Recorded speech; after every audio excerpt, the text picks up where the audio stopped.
ఒక ఊర్లో చూశాను. తండ్రి బయటికి వెళ్తున్నాడనమాట.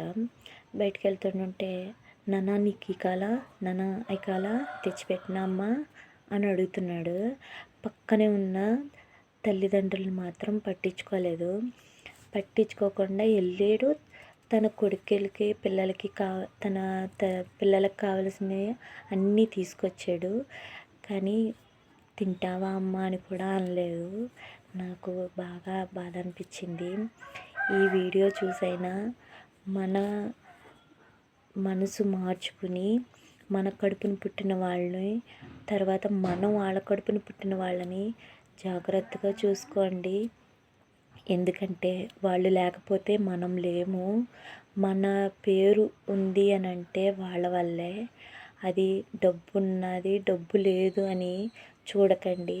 అత్తమామలు పెడుతున్నారు కదా అని అత్తమామల్ని చూసి మన కన్నవాళ్ళు పెట్టట్లేదని మన కన్నవాళ్ళని చూడడం మానేసి ఈ పద్ధతి మార్చుకోండి ప్లీజ్.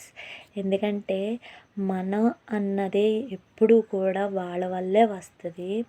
తర్వాత మన తరం కూడా మన పిల్లల తరంలో అయ్యో మా నానమ్మని అలా చూడలేదు కదా అమ్మాళ్ళు, మనం కూడా చూడడం మానేద్దాం అన్న రీతికి రానివ్వకండి. ఇప్పటికే చాలా దుర్మార్గంగా ఉన్నారు జనం. ఆ దుర్మార్గం మన పిల్లలకు అలవాటు చేస్తే వాళ్ళు ఇంకా మూర్ఖంగా తయారవుతారు. అది ఎవ్వరికీ వద్దు. అందరూ బాగుండాలి, అందులో నేను ఉండాలి అన్నట్టుగా ఉండండి ప్లీజ్.